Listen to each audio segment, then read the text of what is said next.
Shalom Bapak Ibu Saudara terkasih dalam nama Tuhan. Apa kabar hari ini? Haleluya, pastinya lebih baik. Amin. Kita bersyukur karena Tuhan masih memberikan kesempatan demi kesempatan untuk melakukan pekerjaan-pekerjaan Tuhan dalam hidup kita. Hari ini kalau saudara masih dapat bernafas, saudara masih dapat melakukan aktivitas, saudara bangun dengan tubuh yang sehat, semua karena kemurahan Tuhan, kebaikan Tuhan, dan pasti ada tujuan Tuhan dalam kehidupan kita.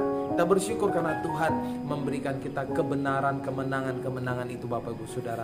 Hari ini saya akan memberikan sedikit renungan sharing tentang kemenanganku. Firman Tuhan katakan dalam Roma pasal 8 ayat 31, sebab itu apakah yang akan kita katakan tentang semuanya itu? Jika Allah di pihak kita, siapakah yang akan melawan kita? Amin. Bapak Ibu Saudara terkasih dalam nama Tuhan, berbicara tentang kemenangan tak lepas dari yang namanya peperangan atau perjuangan atau kerja keras, jerih lelah, tetesan keringat atau pergumulan hidup Bapak Ibu Saudara.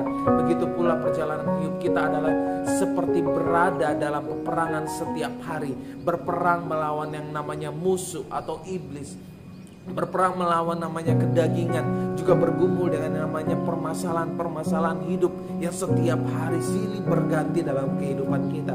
Tapi kita patut bersyukur karena Yesus Kristus selalu membawa kita di jalan kemenangannya Bapak Ibu Saudara. Haleluya. Kemenangan Kristus di atas kayu salib adalah berita buruk bagi si iblis. Kenapa? Tapi merupakan berita sukacita bagi kita orang yang percaya. Amin.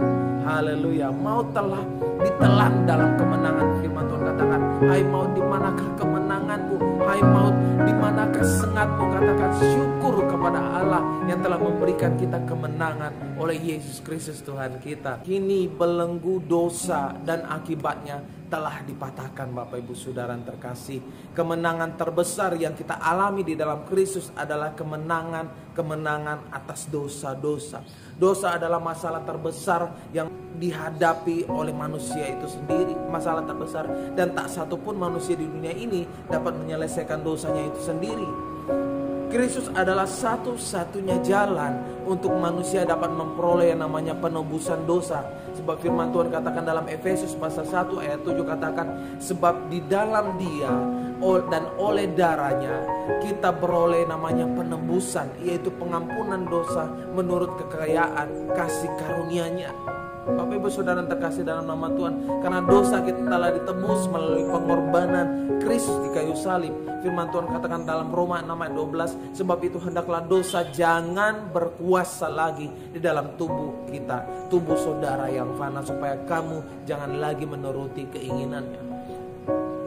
Bapak Ibu Saudara yang terkasih dalam nama Tuhan, kemenangan orang percaya tidak ditentukan oleh berapa lama ia menjadi orang Kristen atau seberapa aktif dia terlibat dalam pelayanannya di gereja, tetapi kemenangan sepenuhnya ditentukan oleh faktor yang namanya iman.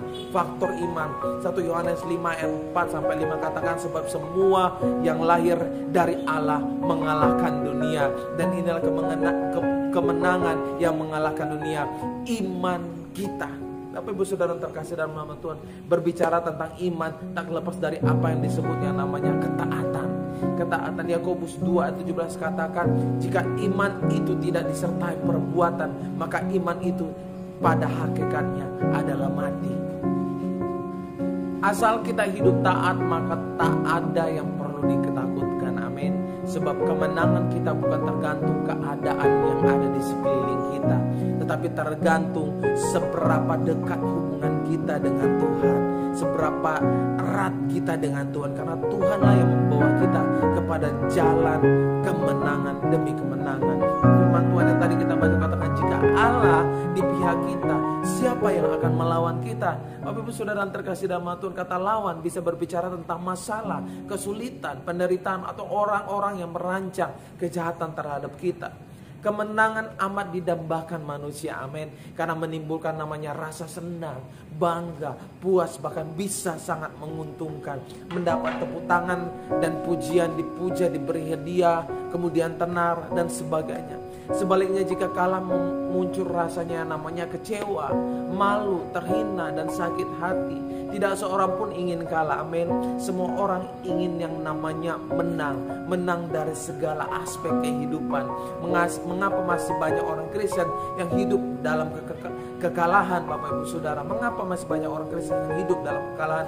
Karena mereka tidak memahami benar siapa dirinya di dalam Tuhan, siapa mereka di dalam Tuhan, dan siapakah mereka bagi Tuhan, Bapak Ibu Saudara. Ini terjadi karena mereka tidak memiliki persekutuan yang karib dengan Tuhan.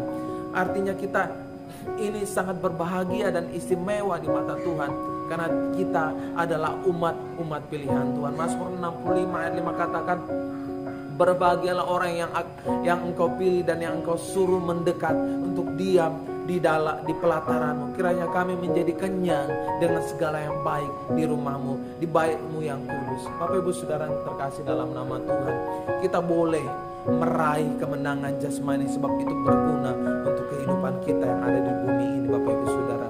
Jika ingin mendapat berkat jasmani, harus bekerja keras disertai dengan namanya doa. Bersyukurlah dalam kerendahan hati. Namun saat Tuhan mengizinkan penderitaan terjadi karena kebenaran, Bapak Ibu Saudara, tetaplah bersyukur, karena Dia akan memberi kemenangan untuk mengatasinya, dan kita pun akan memperoleh namanya mahkota kehidupan bersama Tuhan Yesus Kristus. Amin. Marilah kita hidup dalam kemenangan bersama Tuhan. Amin. Tuhan Yesus memberkati. Firman Tuhan katakan, kuda diperlengkapi untuk hari peperangan, tetapi kemenangan ada di tangan Tuhan. Amsal 21:31. Oleh karena itu Bapak Ibu Saudara, raihlah kemenanganmu itu, Bapak Ibu Saudara. Jangan takut, jangan bimbang, karena kemenangan kita hanya ada di dalam Tuhan. Haleluya. Mari kita berdoa.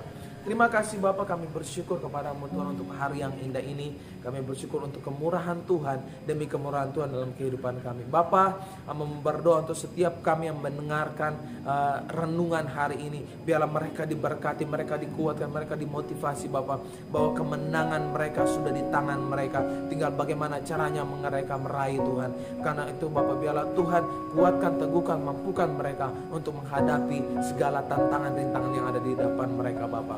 Terima kasih Tuhan, karena Engkau berada di pihak kami Bapa. Jika Allah di pihak kami, tidak ada satupun yang dapat melawan kami Bapa. Hanya di dalam nama Yesus kami berdoa bersyukur. Haleluya. Amin. Tuhan Yesus memberkati Bapak Ibu Saudara. Dimanapun saudara, tetap percaya, tetap berdoa, tetap yakin bahwa Tuhan ada selalu bersama-sama dengan saudara. Tuhan Yesus memberkati.